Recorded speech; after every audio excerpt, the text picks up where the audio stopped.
You can't see them. You can't taste them. You can't even feel them. And right now, you are breathing them in. They are in the water you believe is pure. They are in the food you are about to serve your family. An invisible storm, a silent, relentless blizzard of microscopic plastic. And the latest science is terrifyingly clear. It's already inside your brain. For decades, we were told this was an environmental problem, a problem for sea turtles and distant oceans. But we were lied to. This is a human health crisis, and it is linked, right now, to the brain fog you can't explain, the dementia you fear, and the blood clots that can strike without warning. You are about to discover how and why this was allowed to happen.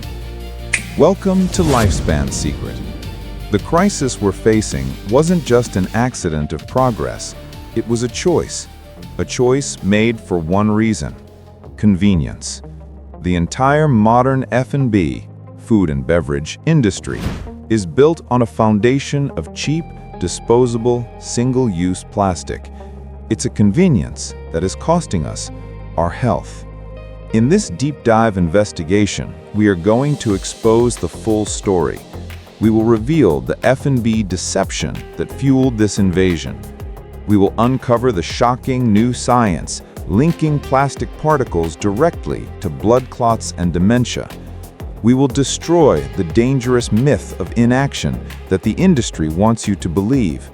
And finally, we will give you a practical detox and defense plan to protect your body and your brain starting today.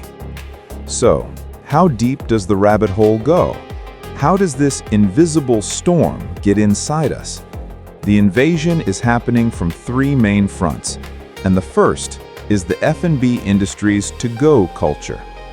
Think about your morning coffee. That piping hot, 200-degree liquid is poured into a paper cup. But that cup isn't just paper. It's lined with a thin film of polyethylene plastic to keep it from leaking. The lid on top? Polystyrene. Heat is the accelerator. It acts like a chemical trigger, causing these plastics to break down and leach directly into your drink. The same goes for your hot soup in a styrofoam container, or your lunch special in a black plastic to-go box. You are not just eating your food, you are eating the container. But the most insidious invasion comes from the product F&B sells to us as the very definition of health: bottled water. They sold us an image of mountain springs and pure glaciers in a bottle made of PET, polyethylene terephthalate, and that bottle is actively disintegrating into the water it holds. A shocking 2024 study from Columbia University didn't just find microplastics, they found hundreds of thousands of nanoplastics, particles so small they can't be seen with a regular microscope. And the accelerator? Heat and light.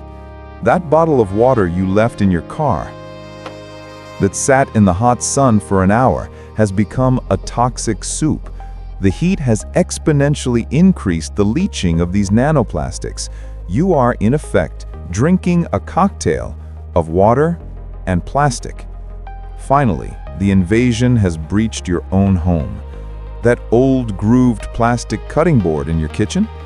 Every single chop of your knife has been shaving off thousands of microparticles, mixing them directly into your salad. You are seasoning your food with plastic. And your evening tea?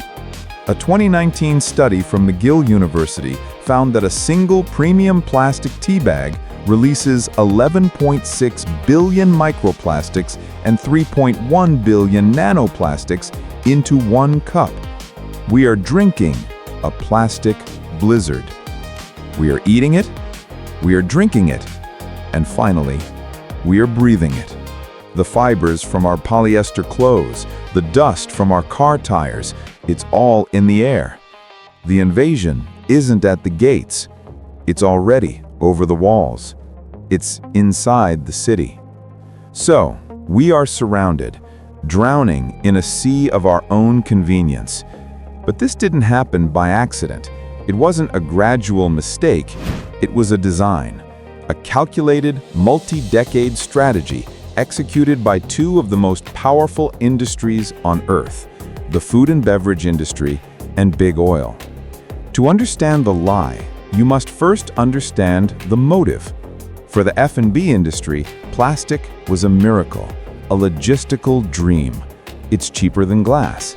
It's lighter than glass, which means you can pack more on a truck, saving millions on shipping fuel. It's unbreakable, eliminating loss from breakage. And it extends shelf life, allowing products to sit in warehouses and on shelves for months, even years. It was the perfect container for profit. For big oil, the motive was survival. As the world slowly started to shift towards electric vehicles and green energy, they saw their primary market for fuel begin to shrink. They needed a new, massive market for their petroleum products, and they found it. Plastic. Plastic is oil. It is natural gas. The F&B industry's addiction to single-use containers wasn't just a customer, it was their lifeline, their future.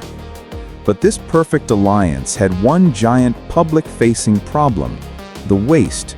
Mountains of it, piling up in landfills, choking rivers, horrifying the public. The public was starting to get angry. They were demanding alternatives, banning plastic. The industries needed a fix, and they found one of the most brilliant, cynical PR campaigns in human history: recycling. Let's be perfectly clear. The executives at these companies knew from their own internal research that recycling plastic on a large scale was a fantasy. It was, and is, economically impossible. It's cheaper to make new plastic from virgin oil than it is to collect, sort, clean, and melt down old plastic. They knew it would never work. But working was never the point. The campaign wasn't designed to fix the planet. It was designed to fix the public. They spent billions of dollars on ads. They created the famous Crying Indian commercial. They funded recycling programs across the country. They put the little chasing arrows symbol on everything. And with that one brilliant, cynical move, they performed a magic trick. They shifted the entire burden of responsibility from the producer of the poison to the consumer. Suddenly, it wasn't their fault for producing a toxic, non-recyclable product. It was your fault for not putting it in the right bin.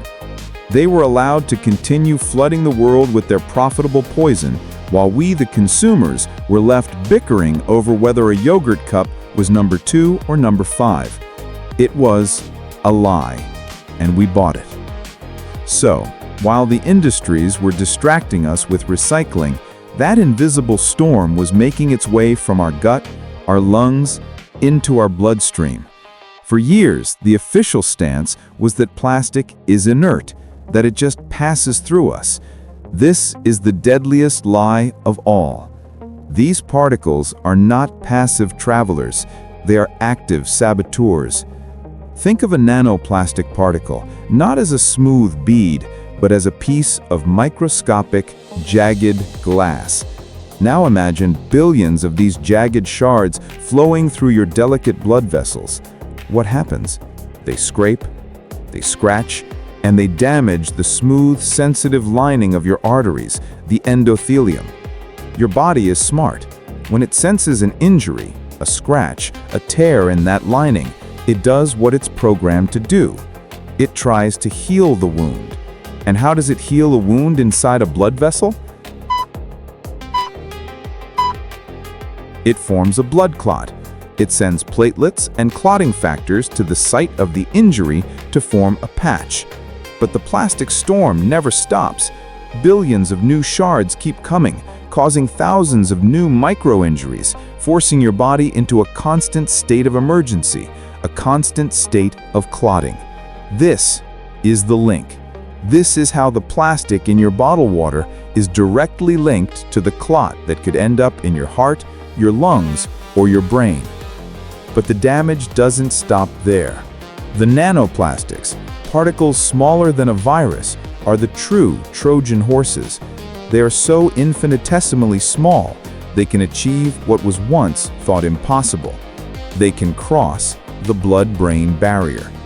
The blood-brain barrier is your brain's last line of defense, a highly selective fortress wall designed to keep everything toxic out. And these particles are walking right through the gates. Once inside, they are recognized by your brain's immune cells, the microglia, as hostile invaders. The microglia panic. They wage war. They release a flood of inflammatory chemicals to destroy the invader. But the plastic can't be destroyed, so the immune cells never stop fighting. They get stuck in a state of permanent low-grade warfare. This is called neuroinflammation. And what is the clinical term for a brain that is perpetually on fire? It's the very foundation of cognitive decline. It's the brain fog you feel in the morning. It's the memory lapses you dismiss as just getting older. And it is the primary accelerator for devastating diseases like Alzheimer's and Parkinson's. The environmental problem is not in the ocean. It's in your head. The science is clear. The danger is real. So why is so much plastic still being produced? Because the industry's greatest victory wasn't the recycling lie. It was the psychological paralysis that came after. They created the myth of inaction. This myth is built on two powerful excuses that paralyze us. Excuse number one, the problem is too big. My actions are meaningless. Why should I bother changing? I'm just one person. Me skipping one plastic bag or one bottle is a tiny drop in a poisoned ocean. It won't make a difference. This is exactly what they want you to believe. They want you to feel small, powerless, helpless. Because a helpless population doesn't demand change. But let's do the math. Let's shatter that illusion. You decide to turn off the faucet. You stop buying a 10-pack of bottled water every week. That's 520 bottles per year. 520 times you did not send an order to the factory. Now imagine this video inspires just 1,000 people to do the same. That is 520,000 bottles, 500,000, removed from the industry's demand forecast this year. Your action isn't a drop in the ocean. It is a market signal. It is a vote. It is how you fight back. But there is a second, deeper excuse, quiet one, that many of us, especially in our 60s, 70s, and 80s, think to ourselves, why should I bother? My time is limited. This plastic pollution, this environmental crisis, that's a problem for 50 years from now. That's a problem for my grandchildren. I won't be here to see the worst of it. So why should it be my problem to fix? This is the most dangerous misunderstanding of all. The one the industry loves for you to believe. Because the consequences are not in 50 years. The consequences are tonight. The consequence is not an abstract, warming planet. The consequence is the blood clot that is silently forming in your calf as you watch this video. The consequence is not polluted oceans.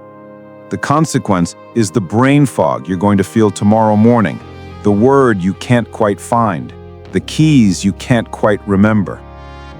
The consequence is the neuroinflammation, the fire in your brain that is fueling the progression of your Alzheimer's or Parkinson's right now. You are not being asked to change your habits to save the sea turtles.